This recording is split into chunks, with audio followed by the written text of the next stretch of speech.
විම් දියර millilitre 100 smart pack එක රුපියල් 85ට දැන් වෙළඳ පොලේ. හරිම සුමුදුයි.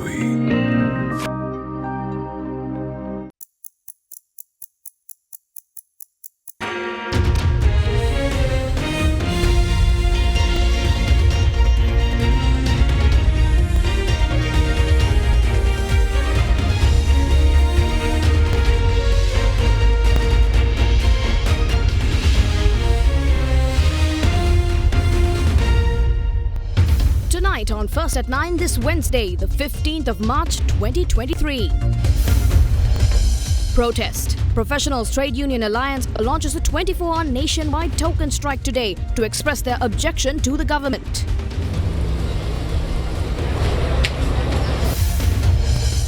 Assistance.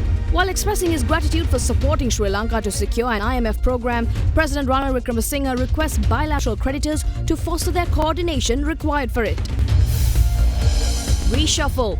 Parliamentarian of Sri Lanka Podujana Peramana S.M. Chandrasena hints a cabinet reshuffle in the near future. Alliance Finance මෙතුරු රන්නයි සේවාවෙන් රන් පවුම්කට රුපියල් 1,70,000ක ඉහළ අධිකාරමක්. ඔබේ විශ්වාසය දිනු සෙන්සුඩයින් දැන් ළඟමැති ෆාමසියෙන් ලබාගත හැක. From AdaDerana, this is AdaDerana First at 9 with Anuradhi Wickremesinghe. Live from Studio 24 in Colombo. A very good evening. You are joining us on First at 9. Our top story tonight being the Professionals Trade Union Alliance resorting to a 24-hour nationwide token strike today to express their disapproval of the recent decisions taken by the government, including the tax policy, revision, electricity tariff hike and several other issues. Accordingly, a number of trade unions affiliated with health, ports, electricity, railway, postal, banking and education joined the one-day strike. Now, however, according to the President's Media Division, many public sector institutions were operative today to provide the services to the people, despite the massive strike in action. Multiple trade unions across the country today carried out a massive joint strike action to express their opposition towards the electricity tariff hike, heavy taxation and other unpopular decisions taken by the government. Accordingly, health professionals, including the Government Medical Officers Association and the Ceylon Nurses Union, launched a strike action in all hospitals across the country. Meanwhile, the employees of laboratory services as well as the junior staff members of hospitals also joined the strike action. Owing to the trade union actions, activities in government hospitals across the country were hampered.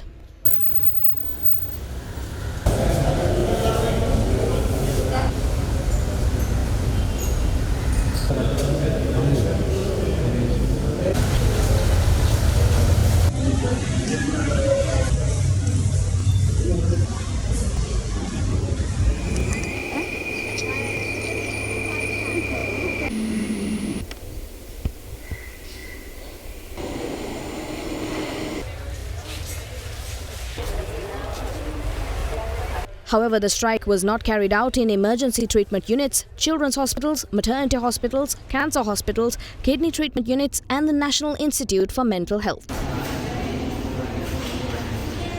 Meanwhile, speaking at a media briefing this afternoon, media spokesperson of the GMOA, Dr. Chamil Vijay Singha, stated that the countrywide strike launched by all medical officers associations would be called off by tomorrow, considering the positive responses from the governing party and the president. In the meantime, education activities in many schools were crippled today due to the strike action carried out by education professionals, including teachers and principals. According to AdaDerana correspondents, a low student turnout was observed in many schools across the island.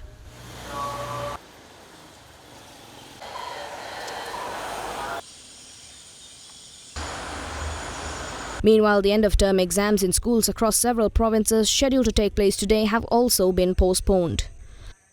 The Locomotive Engine Operations Union and several other railway trade unions also joined the 24-hour token strike to support the ongoing trade union action. However, some other trade unions in the sector, including the Railway Guards Union, Station Masters Union and the Railway Controllers Association, did not express their support.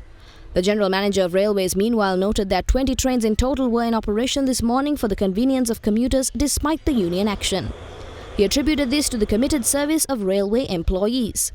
Meanwhile, according to the PMD, the chairman of the Sri Lanka Transport Board, Lalit Dialves, had confirmed that all 107 depots were operating as per regular timetable. He further revealed that apart from the trade union affiliated with the Janata Vimukti Peramuna, 7 of the 8 unions were cooperative. He further revealed that apart from the trade union affiliated with the Janata Vimukti Peramuna, 7 of the 8 unions are cooperative. Furthermore, in the banking sector, the Ceylon Bank Employer Union and the Central Bank Trade Union Alliance too joined the multi-sector.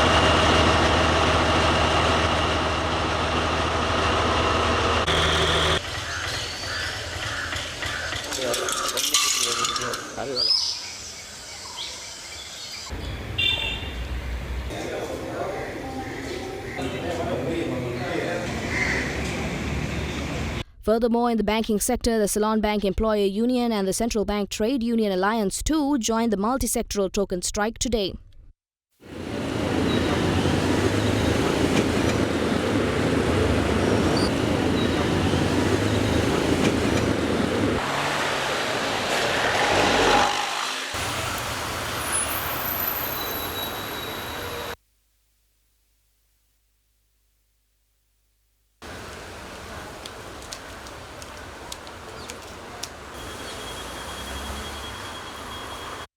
However, according to the PMD, the acting chief executive officer of People's Bank, Clive Fonseca, had confirmed that 330 branches of the 352 across the island are fully functional, with attendance reported at over 75% as of 10:30 a.m. this morning.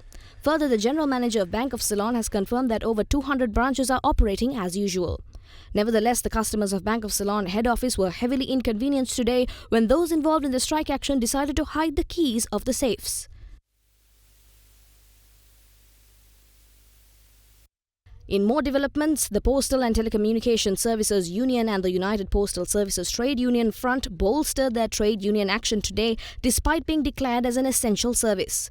The strike action was carried out at all post offices, sub-post offices, head offices, main control offices and the Central Mail Exchange.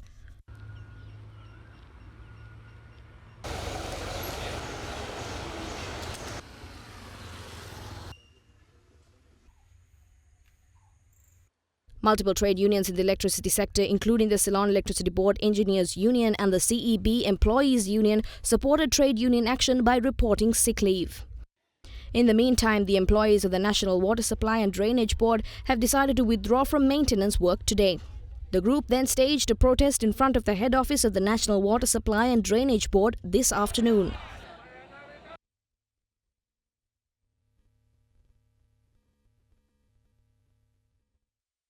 Meanwhile, the port trade unions engaged in their strike action of working to rule for a third consecutive day, which they said incurred a loss of nearly 75% from the revenue earned through the ports and the customs. However, a heated situation arose when a group of the management, including the chairman of Sri Lanka Port Authority, came to port premises today and informed the employees to resume their work. Anyhow, the Ceylon Petroleum Corporation employees did not join today's strike in action. The chairman of the Ceylon Petroleum Corporation, M.U. Mohammed, confirmed that over 300 loads of 6,000 litres of petrol and diesel have been processed so far to maintain normal operations. In other developments, several trade unions, including the Trade Union Coordinating Centre and the Principal Grade Officers Association, engaged in protest today in the cities of Ampara, Kurunagala, Horana, Piliyandala, Embelipitiya, Balangoda and Polonnaruwa.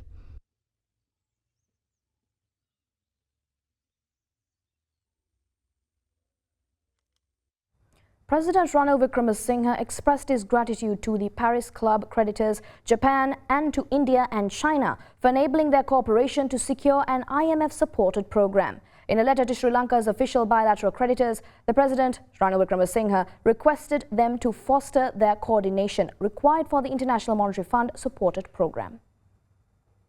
Issuing an open letter to Sri Lanka's official bilateral creditors, President Ranil Wickremesinghe expressed his gratitude to Paris Club of Creditors, Japan, India and China for enabling the cooperation required to reach an IMF agreement for the country by explicitly delivering IMF-compatible financing assurances.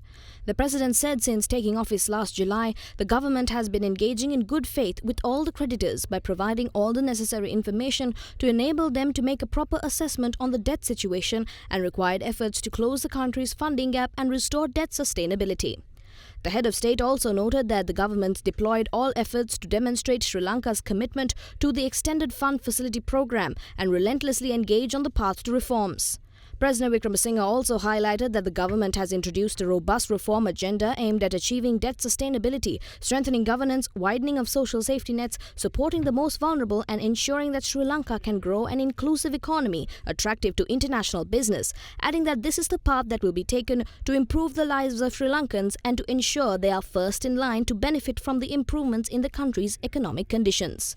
Further, the president said the IMF-supported program will be critical in achieving this vision to Sri Lanka, and this new era will begin with full implementation of IMF-supported program and the resolution of Sri Lanka's debt situation. Highlighting that there's more work to be done, the president encouraged the creditors to maintain and even enlarge and strengthen official bilateral creditor coordination in the context of Sri Lanka's forthcoming agreement, and added that it is the best way of achieving an efficient, transparent and equitable implementation of the country's debt treatment exercise. Further, the head of state called on the Paris Club bilateral partners together with Sri Lanka's all other official bilateral partners, including Japan, India and China, to garner and foster coordination as they best see fit. President also said the government understands and acknowledges that Sri Lanka must ensure that appropriate safeguards are in place to ensure equitable burden sharing and comparability of treatment, and added that to alleviate any legitimate concern, there are commitments that the government can make to those of the creditors willing to take action ahead of others. According to the president, Sri Lanka will commit to communicate transparently with all the creditors on any debt treatment terms that are agreed with any creditors or group of creditors before being formalized. He also said that in the same vein, Sri Lanka commits to reporting regularly on our indebtedness, ensuring no financial liabilities incurred by the country are undisclosed. Secondly, President said Sri Lanka commits not to resume debt service to any creditor unless that creditor agrees on a comprehensive debt treatment in line with the IMF-supported program parameters and the comparability of treatment principle. Thirdly, President Wickremesinghe reiterates commitment to a comparable debt treatment of all Sri Lanka's creditors with a view to ensuring all-round equitable burden sharing for all the restructured debts.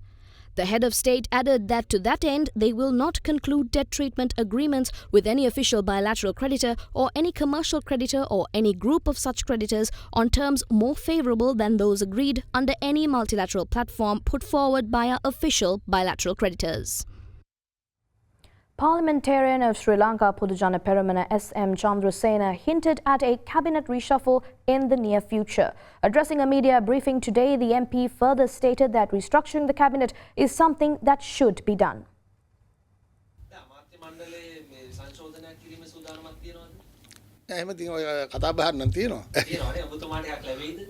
නැත් අපිට ලැබෙන්න ඕනයි නේ නේද මම හතර පාරක් අනුරාධපුර දිස්ත්‍රික්කේ පළවෙනියා මම ජේෂ්ඨම ඉස්සරහ පෙළි හිටපු කෙනෙක් අපිට අර මේවා මේ ප්‍රශ්න මොනවත් තිබුණා ඒ නෙමෙයි ඉතින් ඇත්තටම අපිට ලොකු අසාධාරණයක් වෙලා තියෙන්නේ ජේෂ්ඨයෝ හැටියට මේක සාධාරණ කරනොත් හොඳයි කියලා මම කියන්නේ මම වෙන කියන්නේ නැහැ කවද වගේද සාමාන්‍ය හොඳ සිද්ධ කරන්න බලාපොරොත්තු වෙනවා කියලා බුදුමලක් වාර්තාවෙන්නේ නෑ නේද ළඟදී කරනවා කියලා තමයි ආරංචිය තියෙන්නේ කරයි ළඟදී කරන්න ඕන දෙයක් ඇත්තටම ඒ කියන්නේ මොකද්ද බලාපොරොත්තු වෙන අමාත්‍යාංශය නෑ ඒක කියන්න බෑනේ ඒක ඉතින් ජනාධිපතිතුමා දෙන දෙයක් ගන්න එපා අපි අර කෙල්ලලා මේක කෙල්ලලා අපි උද්ඝෝෂණය කරන්න යන්නේ නැහැ.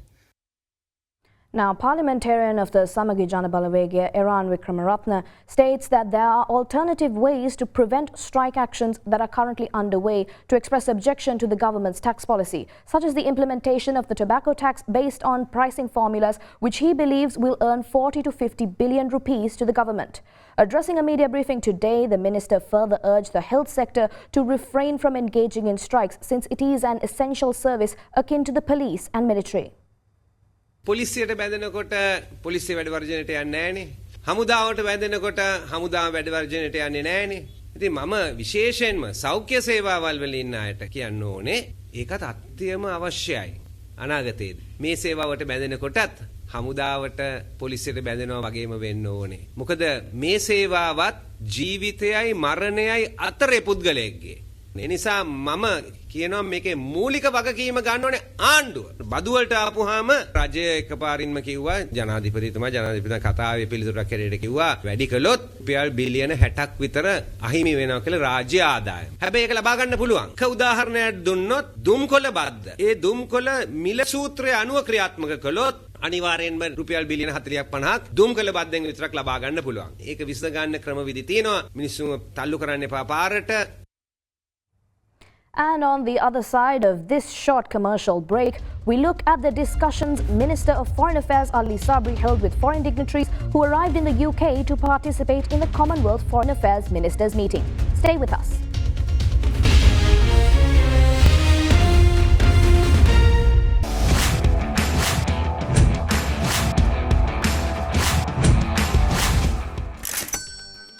ගොඩමඩ පෙරලි කරන බලපුළුවන් කාරයා මහින්ද්‍රා යුවෝ ටීමෝ වෙතින්.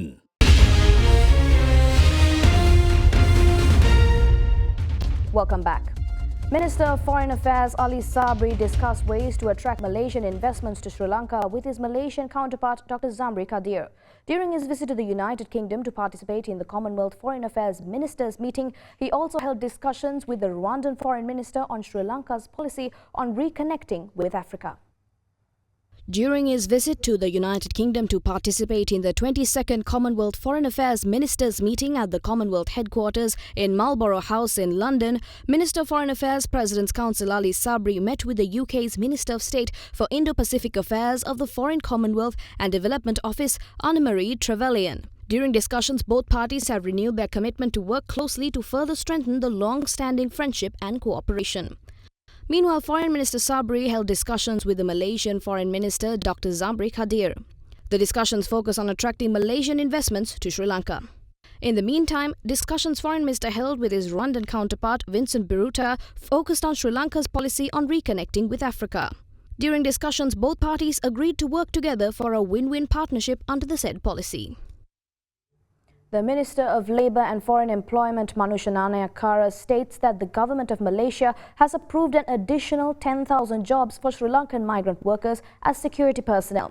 Revealing more information on this matter, the minister said that for the first time in history, the Sri Lanka Bureau of Foreign Employment has facilitated over 300,000 migrant workers. The Minister of Labour and Foreign Employment, Manushananayakara, stated that this is other than the job quota which was approved through the government-to-government agreement between the two countries last September 2022. As per the agreement, additional 10,000 job opportunities as security personnel have been secured for Sri Lankans. Previously in September, a memorandum of understanding was signed between the government of Sri Lanka and Malaysia to provide 10,000 jobs in Malaysia for Sri Lankans. The minister further stated that the Sri Lanka Bureau of Foreign Employment registered and facilitated over 300,000 migrant workers for the first time in the history of Sri Lanka, and that the agreement in return will positively contribute to the crisis situation of the country.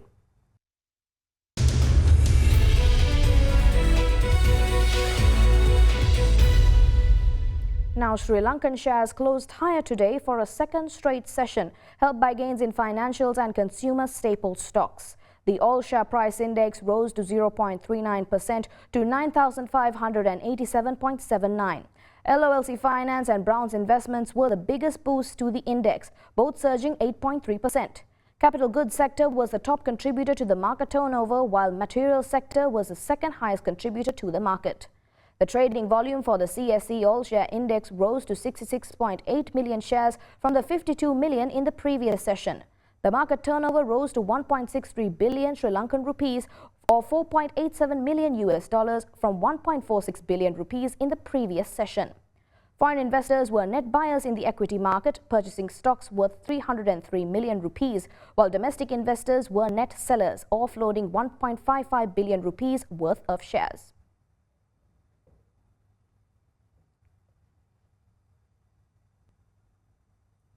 Now let's take a look at how the Sri Lankan rupee traded against other major currencies worldwide.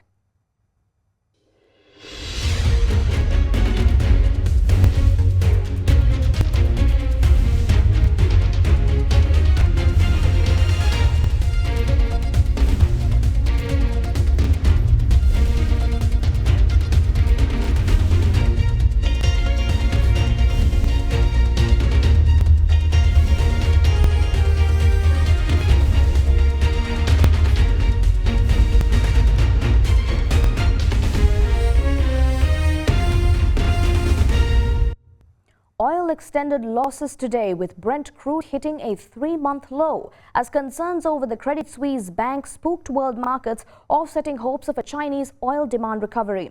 Early signs of a return to calm and stability faded after Credit Suisse's largest investor said it could not provide the Swiss bank with more financial assistance, sending its shares and broader European stocks sliding. Brent crude fell by 1.6% to settle at $86.24 a barrel during the day. Meanwhile, US West Texas Intermediate crude futures were down by 1.7% and settled at $70.13. However, oil prices had rallied earlier on figures showing that China's economic activity picked up in the first 2 months of 2023 after the end of strict COVID-19 containment measures. Yesterday, both benchmarks shed more than 4% to 3-month lows, pressured by fears that the collapse of Silicon Valley Bank and other US bank failures could spark a financial crisis that would weigh on fuel demand. Meanwhile, today's monthly report from the International Energy Agency provided support by flagging an expected boost to oil demand from China, a day after OPEC increased its Chinese demand forecast for 2023. Investors are now awaiting official US oil inventory data later today to see if it confirms the 1.2 million barrel rise in crude stocks reported yesterday by the American Petroleum Institute. And that's all we have for you tonight on First at 9. Join us again at the same time tomorrow. Thank you for watching. Good night.